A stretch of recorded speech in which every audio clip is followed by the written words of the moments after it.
নমস্কার দর্শক, আমি দুর্লভ আর আপনারা দেখছেন দুর্লভ বাংলা। তো একদিকে যেমন কয়েকদিন আগে আমরা শুনেছি বা দেখেছি যে এই জেলখানাতেও মহিলাদের নাকি নির্যাতন করা হচ্ছে, অত্যাচার করা হচ্ছে এবং কি সেই দিক থেকে 196 জন মহিলা অন্তঃসত্ত্বা হয়ে গেছে। ঠিক একইভাবে আমরা যদি লক্ষ্য রাখি সন্দেশখালীর দিকে, তাহলে আমরা সেখানেও দেখতে পাবো ঠিক একই ধরনের অভিযোগ, প্রায় সেম টু সেম একই ধরনের অভিযোগ উঠে এসেছে এই তৃণমূল নেতা শেখ শাহজাহানের কর্মী এবং কি শেখ শাহজাহানের বিরুদ্ধে। সন্দেশখালীতে এরা এমনই তাদের দাপট ছিল যে তাদের দাপটে, তাদের হুঙ্কারে সমস্ত গ্রাম একদম কেঁপে থাকতো, ভয়ে থাকতো যে কখন কি হবে, না জানি কখন কি হয়। এইবার শেখ শাহজাহান যে ছিল তিনি তো এখন লুকিয়ে আছেন, হ্যাঁ, ইডির ভয়ে। এইবার শেখ শাহজাহানের যে বাহিনী ছিল, কর্মী ছিল, তারা কিন্তু সাধারণ মানুষদের উপর এতই দাপট যে কি বলবো, আর বলার কিছু নেই। এখন আমরা আগে যে অভিযোগ উঠে আসছিল এই শেখ শাহজাহান এবং তার কর্মীদের বিরুদ্ধে, সেটা ছোটোখাটো একটু, মানে জমি দখল করা, পুকুর দখল করা, কিন্তু ধীরে ধীরে যে এদের বিরুদ্ধে অভিযোগ উঠে আসছে তা একদম মারাত্মক। কী অভিযোগ? আমরা গ্রামবাসীদের কাছ থেকেই, যেটা মিডিয়াতে আমরা দেখতে পাচ্ছি, গ্রামবাসীদের কাছ থেকেই আমরা দেখতে পাচ্ছি যে তারা নাকি যখন তখন যে কোনো মহিলাকে তুলে নিয়ে যেত, গ্রামের মেয়েকে তুলে নিয়ে যেত, মানে যখন তখন আর কি, পার্টি অফিসে, কখনো আবার বাড়িতে, এভাবে মানে একটা খুব জঘন্যতর অভিযোগ উঠে আসছে। যদি ইডি এই শেখ শাহজাহানের বাড়িতে রেড না করত, আর ইডি যদি এইভাবে যদি একটা পদক্ষেপ না নিত, শেখ শাহজাহান যদি এখন লুকিয়ে না থাকতো, তাহলে হয়তো এইসব অভিযোগ আমরা শুনতে পেতাম না। তাহলে ভিতরে ভিতরে দেখো শেখ শাহজাহান কত বড় পেয়েছিল এই সন্দেশখালী গ্রামকে। এইসব তথ্য, এইসব অভিযোগ এখন ধীরে ধীরে উঠে আসছে।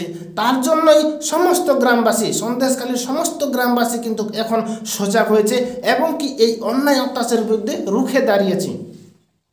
শেখ শাহজাহানের বিরুদ্ধে, তার কর্মী, তার সমস্ত নেতাকর্মীদের বিরুদ্ধে এখন কিন্তু এই সন্দেশখালী গ্রামবাসী জেগে উঠেছে। পুরুষ হোক মহিলা হোক, সবাই কিন্তু জেগে উঠেছে। সব পুরুষ এবং মহিলা মিলে এখন লাঠি, কোদাল যা হাতে পাচ্ছে তা নিয়ে এই শেখ শাহজাহান এবং তার কর্মীদের যে ইয়েগুলো আছে ভেঙে দিচ্ছে, গুঁড়িয়ে দিচ্ছে। এভাবে করারও দরকার, কারণ এইভাবে যতক্ষণ গ্রাম বাংলার মানুষ জাগবে না, ততদিন এই ধরনের লোকগুলো আর কি গ্রামবাসীদের উপর নানা ধরনের অত্যাচার চালাবে। ভাবা যায় আমরা যেগুলো অভিযোগ শুনছি। এইবার শেখ শাহজাহানের যে দল ছিল, কর্মী ছিল, মোটামুটি 25-30 জন, যেটা আমরা শুনছি 25-30 জন, মানে কি অনেকগুলোই লোক। সেগুলো যদি লোক বাইক করে কোনো বাড়িতে আসে, বাড়িতে এসে যদি ধমকায় যে তোকে এটা করতে হবে, অমুক করতে হবে, তমুক করতে হবে, তোর মেয়েকে আমাদের এখানে পাঠাতে হবে, মানে ওদের ওখানে, তাহলে এগুলো কি একটা মারাত্মক না? যেমন আমরা সিনেমায় দেখি ঠিক একইভাবে চিত্র ফুটে উঠছে এই সন্দেশখালীতে। তারা গুন্ডা মাস্তান, তারা সাধারণ মানুষকে করে ধমকায়, ভয় দেখিয়ে নানা রকম তাদের উপর অত্যাচার করে। জমি তো নেয় কে? দাপটে দখলে, মানে করে দাপট দেখে জমি তো দখল নেয়, সেটা তো আমরা বাস্তব, সেটা তো এর আগেও আমরা দেখেছি খবরে। কিন্তু এখন এরকম যে অভিযোগ উঠে আসবে, এটা কিন্তু ধারণা ছিল না আমাদের। তো এটা হচ্ছে খুব জঘন্যতম একটা অভিযোগ। এর বিরুদ্ধে অবশ্যই লড়তে হবে গ্রামবাসীদের, এবং কি শুধু সন্দেশখালীতে নয়, এরকম অনেক বহু গ্রামে এরকম অত্যাচার হচ্ছে, এরকম হচ্ছে, সেগুলো গ্রামেদের লোকদেরও জাগতে হবে, সজাগ হতে হবে, এবং কি যে অত্যাচার করতেছে তাদের সঙ্গে তাদেরকে ভাগাতে হবে।